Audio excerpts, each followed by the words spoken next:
So I hope you were able to see what I was doing here, but it's just amazing. The most fun thing is that you can turn an ordinary day like this into something special, and this is just creating images, using your imagination, what works, which lines are working to each other, and this was the perfect subject.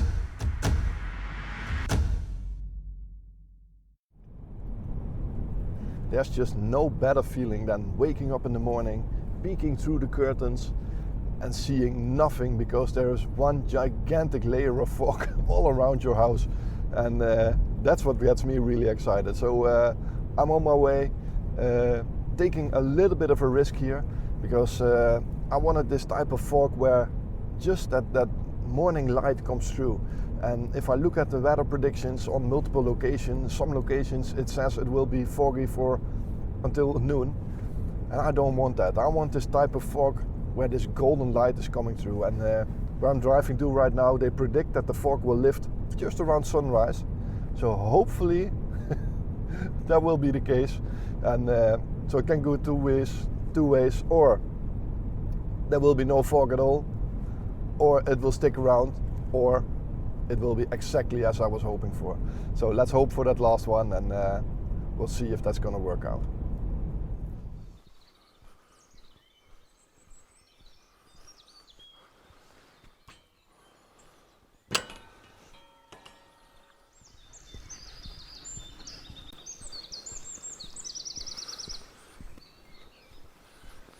I have to be honest here that conditions aren't exactly as I hoped they would be.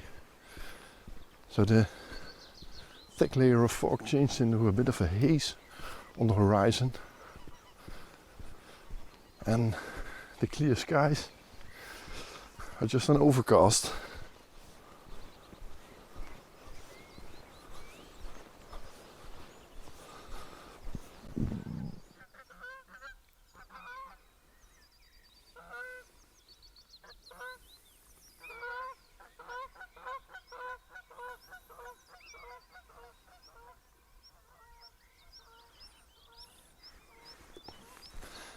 Nothing better than sounds of these birds in the early morning.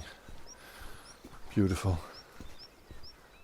So my plan was to walk to this tree right over here, because when I approached from that side, it just looked like this tree was in the fog for a long time. But the closer I get, the more this fog gets to the background, and the closer I get, the more of this tree comes above the tree line in the back. So I don't want to get too close to it, so I put on the 100 to 400, and I'm going to stay over here and just try to isolate trees in the background. So there's another one at the end of this path, I think about here.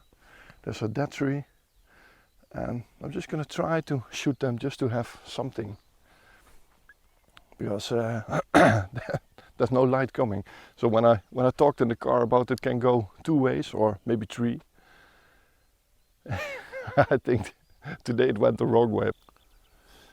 So let me show you the first composition that I found of the tree that I just mentioned. So this is the composition. It's very simple actually. I just put the tree here on the left side, and you can see this dead tree on the right. The only thing I'm not really sure about is there's a little tree in the front here disturbing the shape of this big tree. So what I'm going to do, I'm going to take this shot here, I'm putting it on a 5-second timer because it's a very long distance. I'm at about 250 millimeters now.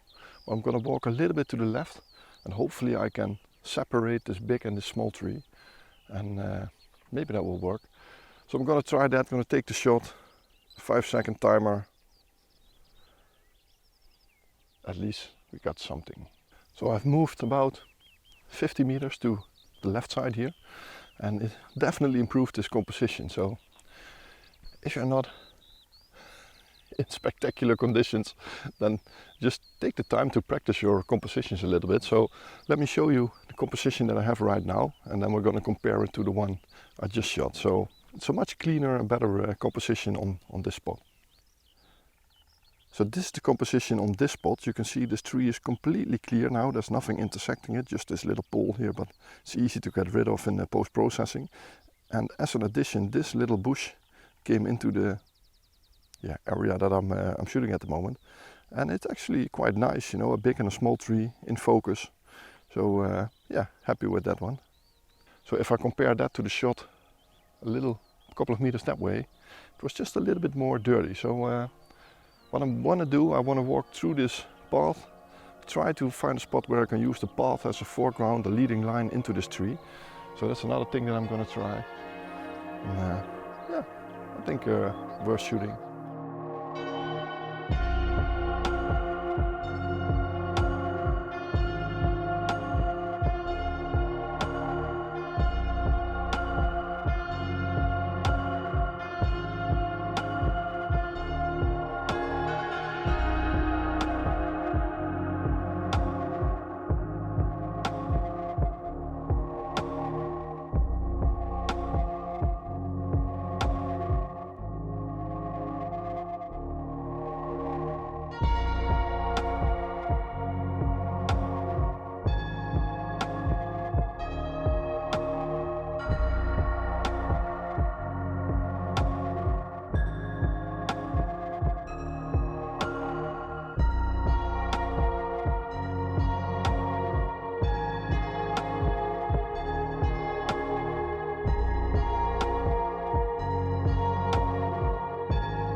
So to find something of interest, I just took out the drone, and I hope you can see it. Let me try to show you on the remote. So I just found these trees on a small path running through the water. So I've positioned the drone just above it and put that as a diagonal line through the frame. So someone recently asked me why I don't take more drone photos. And there's actually a very simple reason for it, because I just don't enjoy the process of finding a composition or an image on the screen of my phone.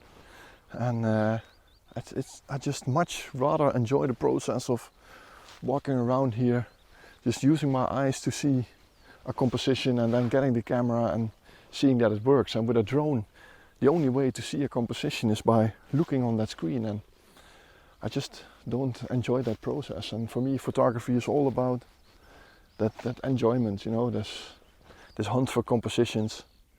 So that's the reason why I don't do it that often. So yeah, in this case I was just taking some video footage and I saw the composition coming by and I thought, okay, this is a nice one. But to search for a shot like that, I have friends that are really good at it, but I just don't enjoy it. So if I don't enjoy it, why should I do it?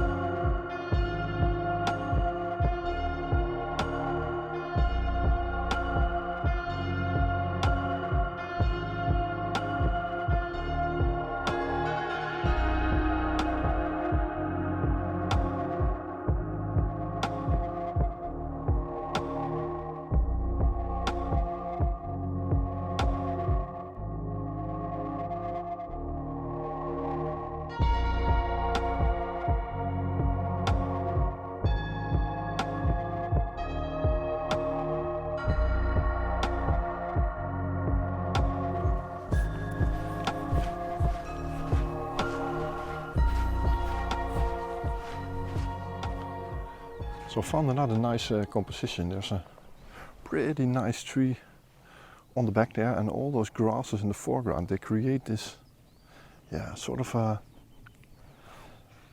how do you say that, unsharp layer in the foreground.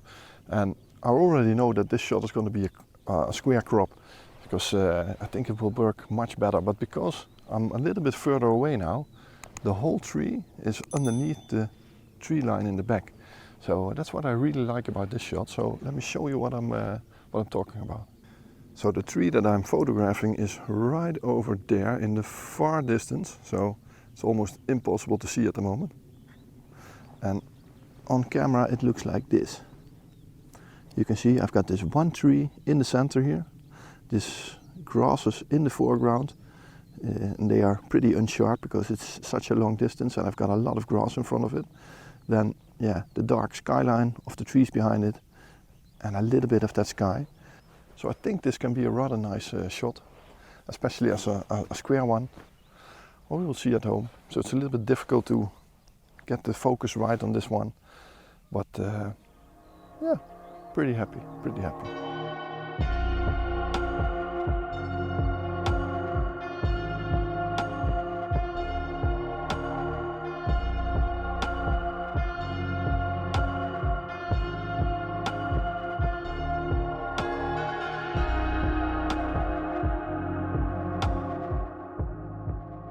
So I'm trying something that I wanted to do for a while now. My camera is able to do double exposures, and I know not every camera can do this, but my Olympus can. And it basically means that the camera blends two images into one image. And I'm just trying it on this tree right over here. So the first image I took is just a normal shot of this tree. And the second image that I took, I zoomed into this dry heather here in the foreground, put it at maybe f16 to get a really long shutter speed, and then just slightly move the camera a little bit, like to get some intentional camera movement, and then I push the shutter. So what happened then, I got this blurry layer of heather and then this tree right in it. So I don't know if this is gonna work, but I'm gonna try some of this stuff and do some experimenting. So it's nice to do something different for once in a while, and especially on a day like this where conditions aren't the best.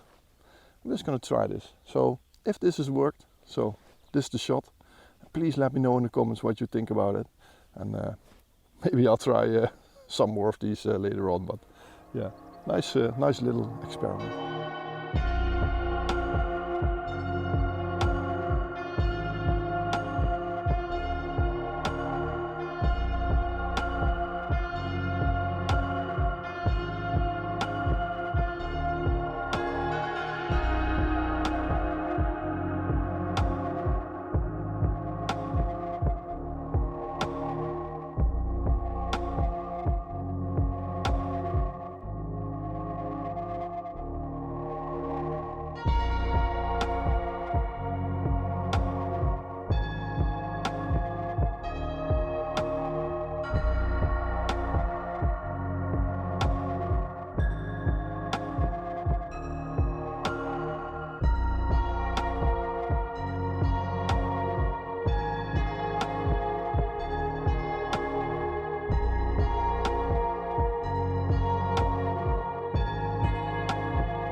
So about half an hour ago I shot this double exposure back there, and I kind of figured that the idea was good, but the subject was not the best chosen subject.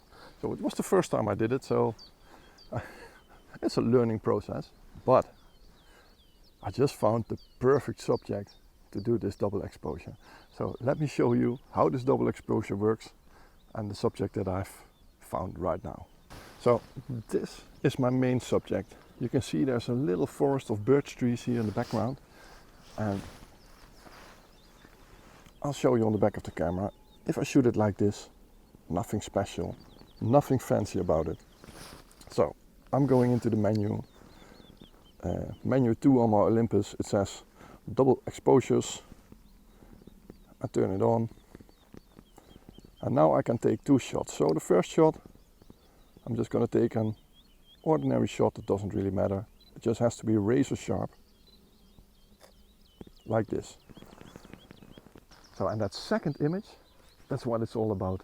So right in the foreground of this forest are these orange branches here with these orange things on it. So what I did, I've got my aperture set on f14, ISO 200, and to create a pretty long shutter speed. And then I did a little ICM on this foreground. So I zoomed into a part with a lot of these orange things on it, and then I just slightly move the camera a little bit when I push the shutter. And what happens is you get this dreamy orange glow with all these birch trees going straight through it, and it's just amazing. So let me show you what I'm doing at the moment. So I'm gonna try to show you, it's a bit difficult. So I'm gonna use the camera like this. You can see now that I've got all these orange leaves with those birch trees in the background. So I've just selected a part here with a lot of these orange branches, and then 1, 2, 3, little bit movement. Look at that result.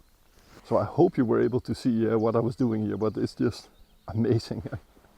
The most fun thing is that you can turn an ordinary day like this into something special, and this is just creating images, using your imagination, what works, which lines are working to each other, and this was the perfect subject. So I'm going to show these images. Please let me know what you think of them, and yeah, on to the next one.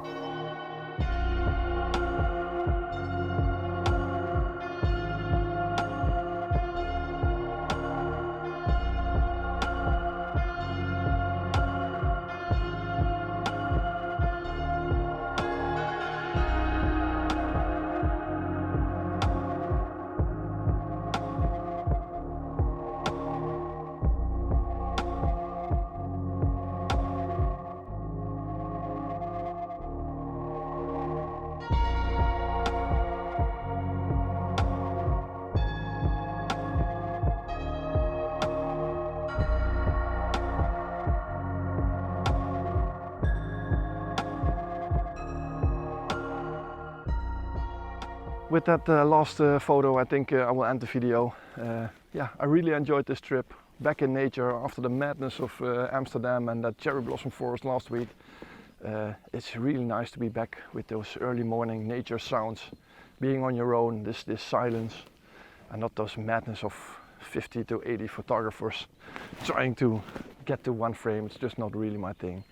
So yeah, I hope you liked the video. I have no idea if these shots worked. I'm really looking forward to see that square one in the beginning, and yeah, those double exposures, highly experimental, never done it before.